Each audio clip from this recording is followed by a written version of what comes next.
All right, hello there, collectors of cardboard. So today, I thought we'd actually look at some promo cards and some more promo cards. These are promo cards for Scarlet and Violet, the Black Star Edition cards. And then there's a few cards that got added to this set, which is Obsidian Flames. So I thought I'd just take the opportunity to do Obsidian Flames today. Let's get started. So, as many of you are probably aware, Shroud of Fable released last week, and a lot of people are more excited about the promo cards in that set than they are in the actual set. So I thought we'd take a quick look at those, and then I would transition into the promo cards that I got that go into Obsidian Flames, which I actually think are more interesting personally. Let's see if I can get out of the glare. Let's see. So here we go. We have the King Gambit, the Kendra, and the Greninja from Shrouded Fable. And they are gorgeous cards. The Kendra and the Greninja are special illustration rare quality cards. So they are very textured and have sort of foil intertwined within the graphic, which is nice. And then the King Gambit is just like an illustration rare. So it's glossy, but no texture on the card, but still two beautiful cards. Sorry, I'm gonna apologize for the glare. So those are those. I think those are the less interesting cards. I think that the Cosmo foil cards they issued are actually more interesting. So let's go check out Obsidian Flames and we can talk about all of that. So I'm just going to go through here and kind of call out some of the cards that I think have particularly interesting art. Obsidian Flames gets a lot of grief, and maybe rightfully so. It's because it's ultra rare, or excuse me, secret rare section is so small, but the actual primary set's actually quite large. This may be blasphemy, but it sort of reminds me of Fusion Strike as a giant set with a kind of a small ultra rare section. Fusion Strike is a much bigger set in both regards. It has a bigger ultra rare section than this set, but like this set, it is way heavy on the common cards. So let's appreciate the common cards. Right off the bat, I think the first two cards are maybe my favorite on this page. I really like the Oddish and the Gloom. Of course, there's an illustration rare version of Gloom later on that we'll see. But just the common card is gorgeous. Look at those colors. Scyther's always a fun card. And I like the village here and the fungus. See up here. The Amoonguss and the Phantom are both gorgeous cards. And Rowlet, that's really pretty art.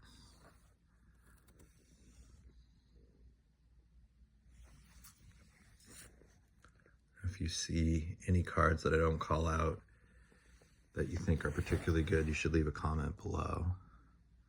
So this is the first kind of interesting section. Let me see if I got to get rid of this glare somehow. I apologize, it's just filming this on my iPhone, so the quality leaves a lot to be desired. These three cards are all promo versions of cards. The Scovillain, the Charmander, and the Chameleon. Carmeleon. The Scovillain is a Cosmo foil card. This was available in a blister pack out of Target. But this is a rare card. So it's interesting and it's cool, and I have it on display, but actually like the ones we're going to look at here on the next page or so were Cosmo foil promos of common cards, kind of like these. These aren't Cosmo foil cards, but they are hollow versions of common cards. The Charmander and the Charmeleon, I believe these were issued in the Charizard EX box, if I remember correctly. Over here, we've got to check out the Ninetales. Very rarely is a Ninetales card not pretty. I feel like they often go out. Just make sure that they're gorgeous. And obviously there's the illustration rare in this set too, which is one of the nicest ones probably in Scarlet and Violet. It's not a very expensive card, but it's gorgeous. I think this guy's I love what's going on in here. It's like in the volcano erupting.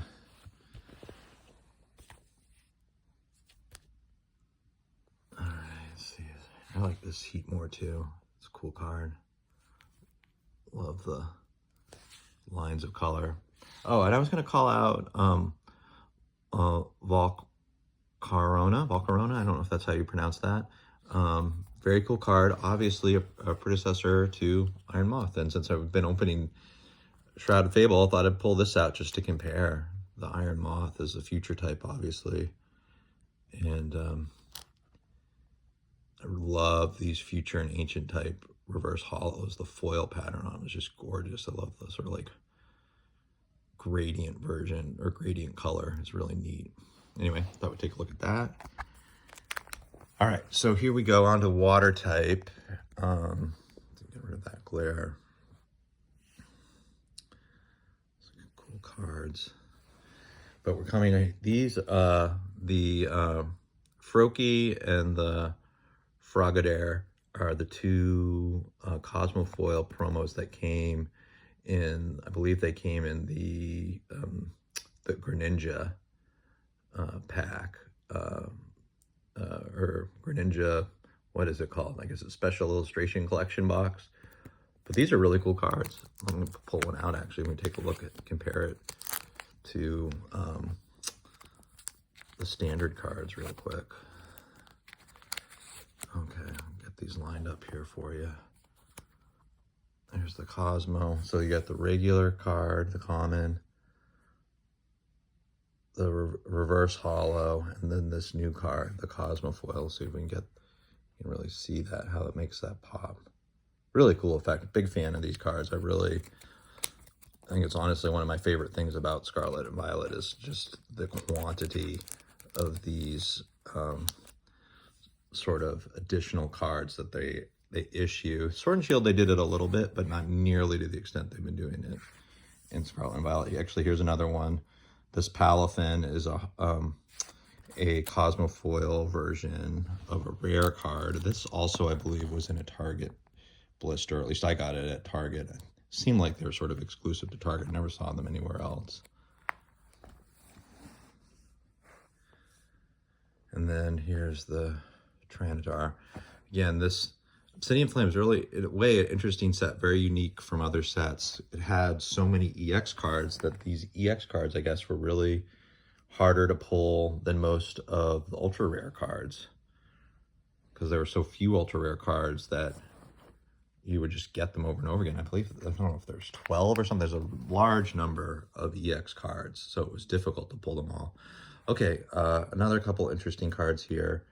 The Toadkiss, or Todkiss, I'm not sure how you say it. Here's another hollow foil version of a card. Again, I believe that was another one of the Target lists. I think there were 4 of them from Target that they issued this way. And then the Espeon with the set stamp, very cool card. The other one is the Umbreon, which we'll see later, the 2 EV evolutions. But love it, love these cards with the set name stamps on them. Some people are very passionate about how they define master setting, but I really think any card that has a card number of the set, you should or certainly can include. Some people really feel that like you need, the cards have to be come in a booster pack in order for you to qualify to be master setted. I think that's silly. See, these are some gorgeous cards here. The Luna Stone, gorgeous. That would be an amazing card if they ever did a hollow version of that. That would really pop.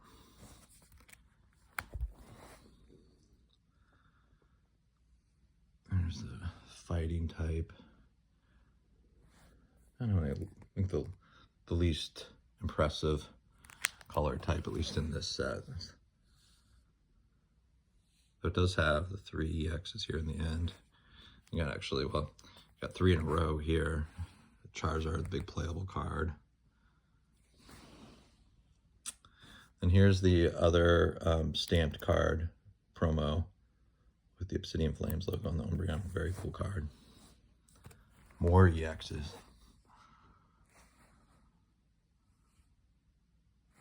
That scissor card is really cool. And bronze ore, very gorgeous piece of art right there. Okay, and then here we get to the evolutions of King Gambit. These two, the Pononerd and the Bisharp, are the two other Cosmo foil promos. This was issued in the King Gambit box. Here's King Gambit from Obsidian Flames. But there's the full art promo we saw for Shrouded Fable. Not sure, but it'd be interesting. I don't understand how King Gambit or Greninja relate to Shrouded Fable because they're not in the set. So it's kind of interesting that their promos are included. Dragonite EX, cool card.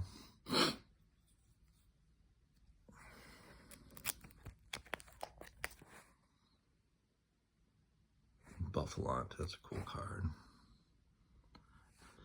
I actually really like this Greedent EX card. I think the Greedent cards are often pretty cool looking. Of course, early Scarlet and Violet is very Lechonk heavy.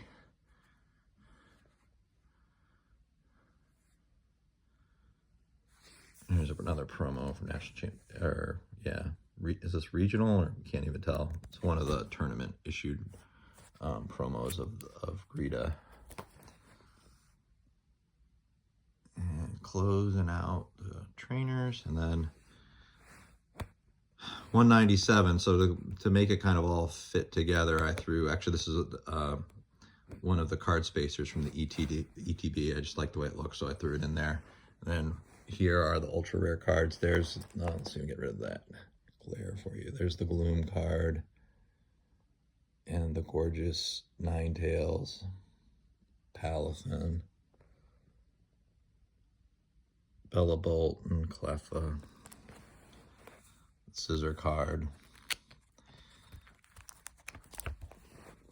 And there's the two birds and the Lechonk. And we got the full arts, all the Terra types. And then we start the special illustration rares. This SQEX is a very common card, so is the Reverum. I guess all of these are pretty common. I think these are both the Reverum and the SQ are like certainly under $5. It might be like more like $3 cards. And there's the Charizard card. There's the Pidgeot, the Greta special illustration rare is a nice card. I think this Poppy is also one of the least expensive special illustration rares in all of Scarlet and Violet. Gold cards, and then what I like to do at the end of the sets, I like to include, these are the pack arts, and these come in the build and battle kits on the deck. On the back of these is like a little player's guide thing, but I think they're really cool, so I throw them in at the end of each set. And then here's just some extra cards, an extra copy of each of those. Those are both sealed. And then I have an extra copy of the birds. I have them all displayed together, kind of like the way they look. Displayed like that. And those are just extra cards. All right. Hope you enjoyed Obsidian Flames. We'll see you next time. Thanks.